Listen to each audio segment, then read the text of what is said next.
बाबा जी की प्यारी सास संगत जी, प्यार भरी राधा स्वामी जी।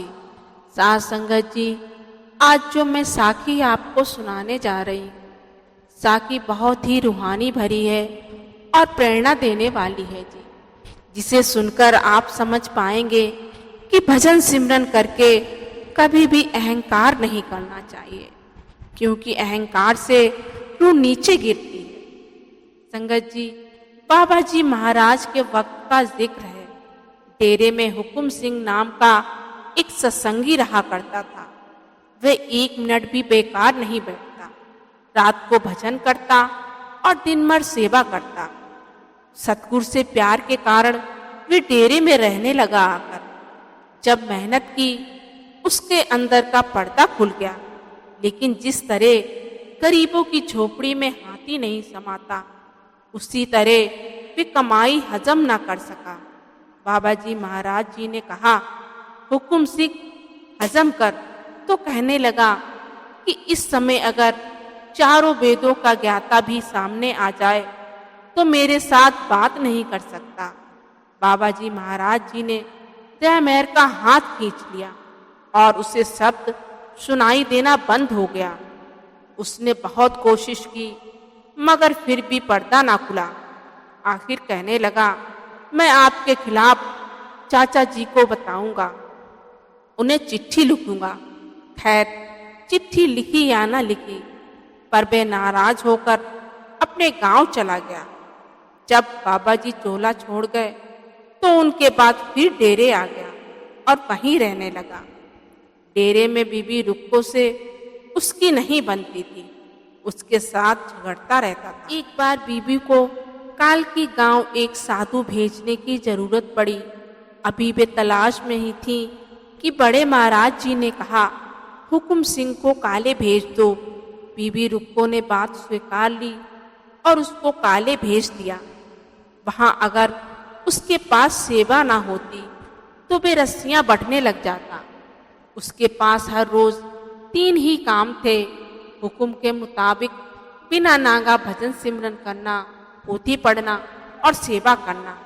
चाहे अंदर का पर्दा बंद था, लेकिन फिर भी उसने भजन सिमरन नहीं छोड़ा। आखिर जब वे बीमार हो गया तो बड़े महाराज जी ने उसे अपने पास डेरे में बुला लिया। उसकी मृत्यु से कुछ दिन पहले महाराज जी को आगरा जाना था। उन्हीं दिनों बीबी रक्की सूरज शब्द में लीन हुई थी और आप रोज उसकी तरफ जाते थे। बड़े महाराज जी ने सोचा कि बीबी रक्की की तरफ से होकर हुकुम सिंह की और खबर ले आऊंगा। आप बीबी रक्की को देखकर उधर जाने ही वाले थे कि हुकुम सिंह वहां आ गया। बड़े महाराज जी ने कहा, मैं तुम्हारी तरफ ही आ रहा था। तब वे बोला, मैं एक मांग मांगने आया हूँ। बड़े महाराज जी ने कहा कि कहो।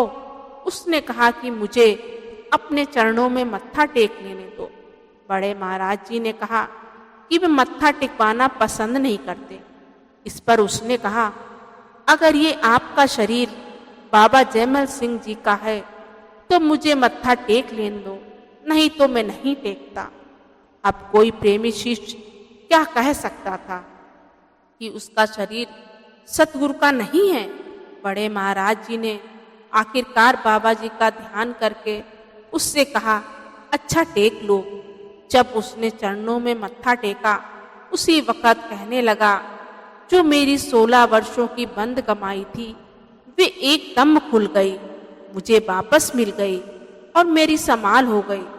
सतगुरु आ गए। सो मतलब तो यह है कि कमाई का अहंकार करके आदमी नीचे गिर जाता है और अंदर का रास्ता बंद हो जाता है। यही शिष्य की आजमाइश का वक्त होता है।